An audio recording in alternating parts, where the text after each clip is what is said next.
नमस्कार। चलिए एक कहानी से शुरू करते हैं। मान लीजिए एक सरकारी टीचर हैं, सुनीता। सुनीता बहुत मेहनती हैं, लेकिन हाल ही में प्रमोशन में उन्हें नजरअंदाज कर दिया गया, जबकि एक जूनियर को तरक्की मिल गई। अब वो परेशान हैं।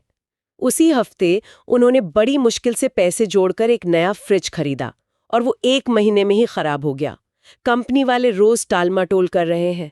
अब सुनीता के पास 2 बड़ी समस्याएं हैं और दोनों के लिए हाई कोर्ट या सुप्रीम कोर्ट जाने का ख्याल ही डरावना और खर्चीला लगता है। तो आज हम कानूनी दुनिया के उन रास्तों की पड़ताल करेंगे जो खास तौर पर सुनीता जैसी आम समस्याओं के लिए बनाए गए हैं। हम देखेंगे कि कैसे हमारी कानूनी व्यवस्था ने पारंपरिक अदालतों की भीड़ से अलग कुछ शॉर्टकट या कहें तो स्पेशल एक्सप्रेसवे बनाए हैं।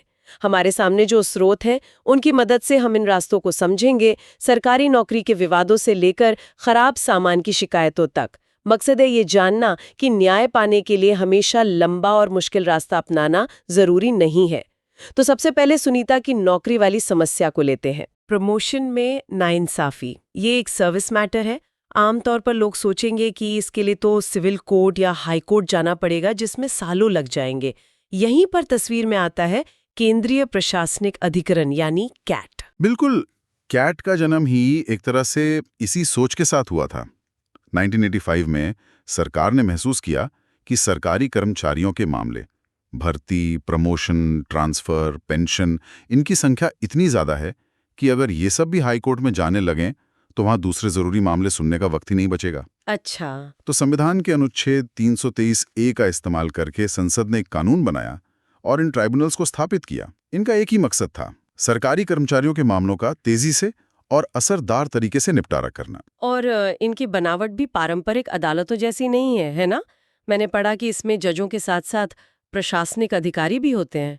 ये थोड़ा अजीब नहीं लगता कि एक रिटायर्ड ब्यूरोक्रेट एक जज के साथ बैठकर फैसला सुना रहा है? पहली नजर में लग सकता है, लेकिन यही इसकी सबसे बड़ी खूबी है। सोचिए, बेंच पर एक सदस्य हैं जो कानून के विशेषज्ञ हैं, यानी एक जज, और उनके साथ बैठे हैं एक और सदस्य जो शायद खुद एक वरिष्ठ IAS अधिकारी रह चुके हैं। वो सरकारी सिस्टम की रग रग से वाकिफ हैं। उन्हें पता है कि फाइलें कैसे चलती हैं, नियम जमीन पर कैसे लागू होते हैं और एक सरकारी विभाग के अंदर की असलियत क्या होती है। मतलब एक कानूनी नजरिए से देखता है और दूसरा प्रैक्टिकल नजरिए से। एकदम सही। ये जुगलबंदी सुनिश्चित करती है कि फैसला सिर्फ किताबी कानून पर आधारित न हो, बल्कि उसमें प्रशासनिक हकीकत का भी ध्यान रखा जाए। यह न्याय को ज्यादा व्यवहारिक और संतुलित बनाता है।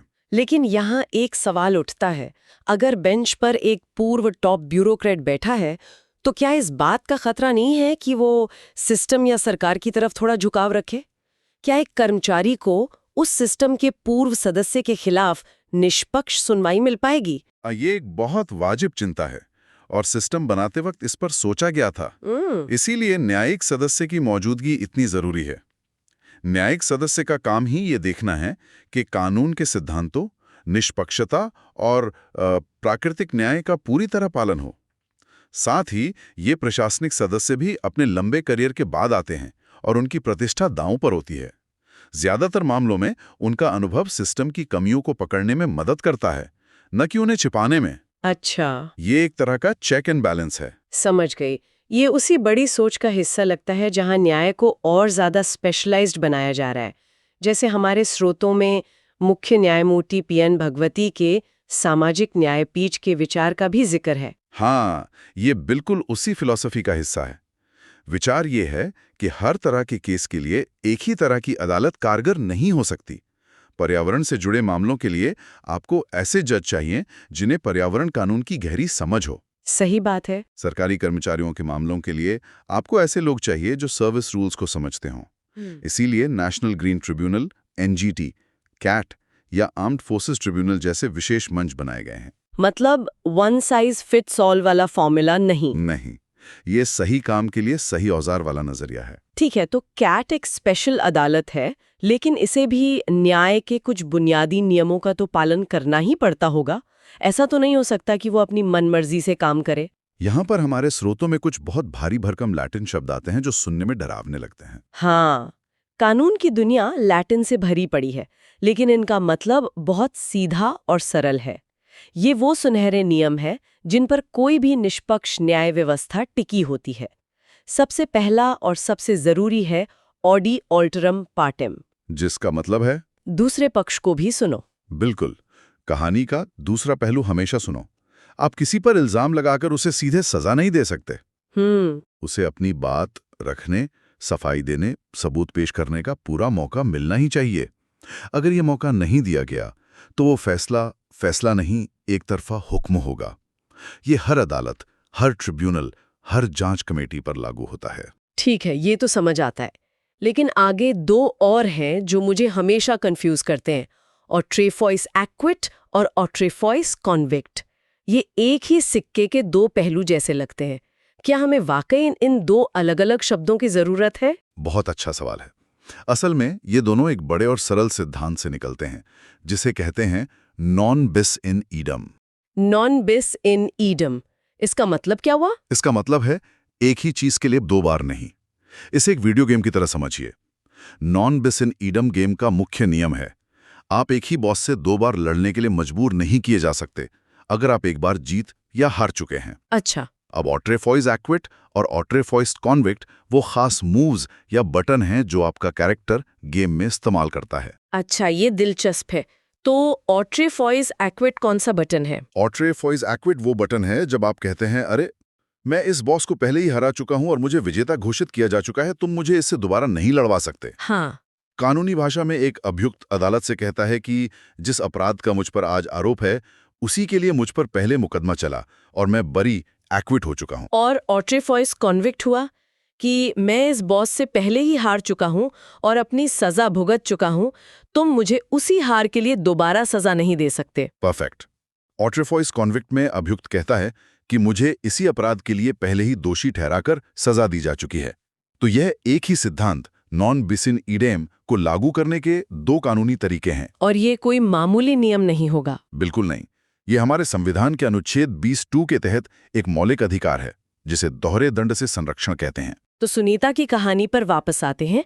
कैट में जब उनका मामला जाएगा तो उन्हें भी अपनी बात कहने का पूरा मौका मिलेगा, और अगर एक बार फैसला हो गया तो विभाग उसी मामले को लेकर उन्हें बार बार परेशान नहीं कर सकता। ये सिस्टम को जवाबदेह बनाता है। बिल्कुल, ये सिद्धांत सुनिश्चित करते हैं कि प्रक्रिया निष्पक्ष हो और उसका एक अंतिम नतीजा हो। चलिए, अब सुनीता की दूसरी समस्या पर आते हैं, खराब फ्रिज। यहाँ मामला सरकार से नहीं, एक प्राइवेट कंपनी से है।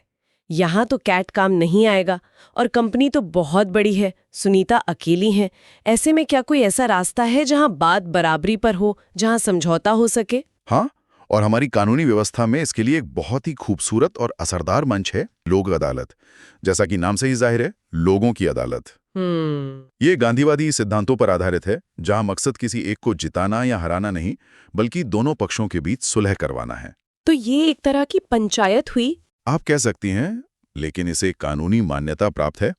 विधिक सेवा प्राधिकरण अधिनियम 1987 के तहत इन्हें स्थापित किया गया है। यहाँ पर दीवानी मामले, छोटे मोटे फौजदारी मामले, मतलब जिनमें समझौता हो सकता है, अच्छा, मोटर दुर्घटना के मुआवजे या बैंक रिकवरी जैसे मामले लाए जाते हैं। मकसद है कि कोर्ट की लंबी लड़ाई से पहले ही दोनों पक्ष बैठकर किसी बीच के रास्ते पर राजी हो जाएं। लेकिन अगर वहां भी बात न बने तो क्या फिर रेगुलर कोर्ट जा सकते हैं? बिल्कुल, अगर लोक अदालत में समझौता नहीं होता तो आपके पास हमेशा कोर्ट जाने का विकल्प खुला रहता है। लेकिन, और ये सबसे जरूरी बात है, अगर लोक अदालत में समझौता हो गया और दोनों पक्षों ने उस पर दस्तखत कर दिए तो वो फैसला अंतिम होता है, पत्थर की लकीर। ओह, उसे एक सिविल कोर्ट के फैसले के बराबर माना जाता है और उसकी कोई अपील नहीं हो सकती। कोई अपील नहीं? हाँ, ये तो बहुत बड़ी बात है। मतलब जो तय हो गया सो हो गया। हाँ, और यही इसकी सबसे बड़ी ताकत है। क्योंकि फैसला दोनों की मर्जी से हुआ है तो बाद में किसी के पलटने का सवाल ही नहीं उठता। केस हमेशा के लिए खत्म।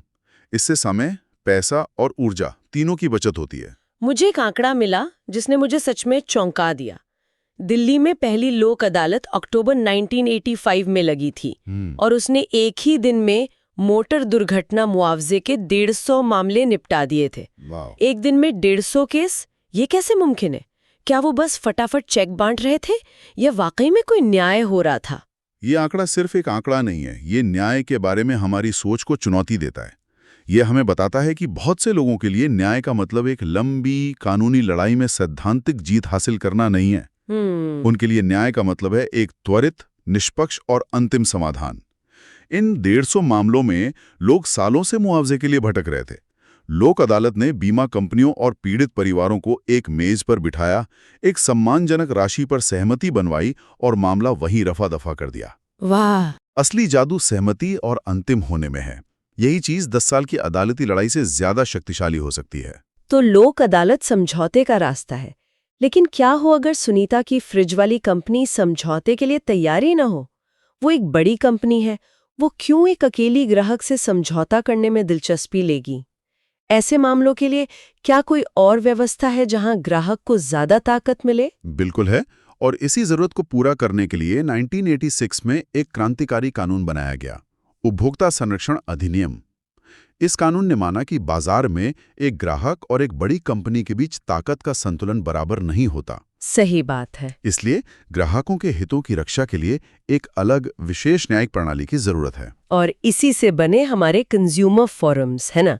मैंने इनके बारे में काफी सुना है। ये एक 3 लेवल का सिस्टम है। हाँ, एक त्रिस्तरीय ढांचा। इसे एक पिरामिड की तरह समझिए। सबसे नीचे नींव के तौर पर हर जिले में एक जिला फोरम होता है। अगर आपका दावा यानी सामान की कीमत और मांगा गया मुआवजा 20 लाख रुपए तक है, तो आप यहाँ शिकायत दर्ज कर सकते हैं। तो सुनीता अपने खराब फ्रिज के लिए अपने शहर के जिला फोरम में जाएगी। ये तो काफी आसान लगता है। और अगर मामला 20 लाख से ज्यादा का हो तो आप पिरामिड के अगले लेवल पर जाते हैं, यानी राज्य उपभोक्ता विवाद निवारण आयोग, जो हर राज्य में होता है। यह 20 लाख से 1 करोड़ रुपए तक के मामले देखता है। और 1 करोड़ से ऊपर? अगर आपका दावा 1 करोड़ से भी ज्यादा का है, तो आप पिरामिड के शिखर पर, यानी नई दिल्ली स्थित राष्ट्रीय उपभोक्ता विवाद निवारण आयोग में जाते हैं। इस स्ट्रक्चर बहुत सोचा समझा लगता है। इससे ये सुनिश्चित होता है कि दिल्ली में बैठे राष्ट्रीय आयोग पर छोटे छोटे मामलों का बोझ ना पड़े। लेकिन क्या यह प्रक्रिया वाकई आसान है? क्या सुनीता को यहाँ भी वकील की जरूरत पड़ेगी? ये इस सिस्टम की सबसे अच्छी बातों में से एक है। प्रक्रिया को जानबूझकर सरल बनाया गया है। आप खुद एक सादे कागज पर अपनी शिकायत लिखकर जमा कर सकते हैं। आपको किसी महंगे वकील की जरूरत नहीं है। फीस भी बहुत मामूली होती है। अच्छा। इसका पूरा मकसद यही था कि न्याय सस्ता, सरल और सुलभ हो, ताकि कोई भी कंपनी ये सोचकर ग्राहक को हल्के में ना ले कि ये कोर्ट कचहरी के चक्कर कहाँ काटेगा। इस कानून ने ग्राहकों को सच में किंग बनाया। तो आज की चर्चा को अगर हम समेटें, तो हमने देखा कि भारतीय कानूनी व्यवस्था सिर्फ हाई कोर्ट और सुप्रीम कोर्ट की बड़ी बड़ी इमारतों में कैद नहीं है। ये एक बहुआयामी नेटवर्क है। सुनीता की नौकरी की समस्या के लिए CAT जैसा एक विशेष ट्रिब्यूनल है, जहां विशेषज्ञ फैसला करते हैं। अगर उसे किसी से आपसी विवाद निपटाना है, तो लोक अदालत जैसा समझौते का मंच है। और एक ग्राहक के तौर पर उसके अधिकारों की रक्षा के लिए उपभोक्ता फोरम का एक पूरा ढांचा मौजूद है। ये न्याय को लोगों के करीब लाने की एक जबरदस्त कोशिश है। बिल्कुल, ये दिखाता है कि हमारी व्यवस्था ने माना है कि अलग अलग समस्याओं के लिए अलग अलग समाधान चाहिए। लेकिन ये चर्चा एक बहुत जरूरी सवाल भी खड़ा करती है। जब हम न्याय को ज्यादा सुलभ, सस्ता और तेज बनाने के लिए ये खास सिस्टम बनाते हैं, चाहे वो कैट हो, लोक अदालत हो या उपभोक्ता फोरम, तो इस प्रक्रिया में हम एक चुनौती का सामना करते हैं। और वो चुनौती क्या है? चुनौती है संतुलन बनाए रखने की। एक तरफ है गति और सरलता, और दूसरी तरफ है कानूनी प्रक्रिया की गहराई और निष्पक्षता। सवाल यह है कि क्या तेजी से न्याय देने की कोशिश में हम कभी-कभी उन बारीकियों और सिद्धांतों से समझौता कर लेते हैं जो पारंपरिक अदालतों को मजबूत बनाते हैं? क्या एक जल्दी और ठीक-ठाक फैसला हमेशा एक देर से आए पर मुकम्मल फैसले से बेहतर होता है? इस पर सोचने की जरूरत है, क्योंकि न्याय का मतलब सिर्फ फैसला सुनाना नहीं, बल्कि ये सुनिश्चित करना भी है कि न्याय होते हुए दिखे।